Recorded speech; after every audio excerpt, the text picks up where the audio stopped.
तो क्या हाल है? ठीक है। तो खेसारी लाल यादव का फाइनली सॉन्ग रिलीज हो चुका है, जिस सॉन्ग का नाम है ओपन द डोर फौजी। हर गाना सुन के तो बहुत मज़ा आ रहा है।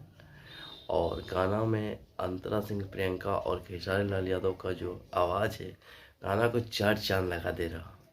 और वहीं पवन सिंह का कल गाना रिलीज हुआ है, जिस सॉन्ग का नाम है सावधान, इस तरह कुछ है। और गाना अभी तक 1 मिलियन भी नहीं हुआ, 12 घंटा होने के बाद भी।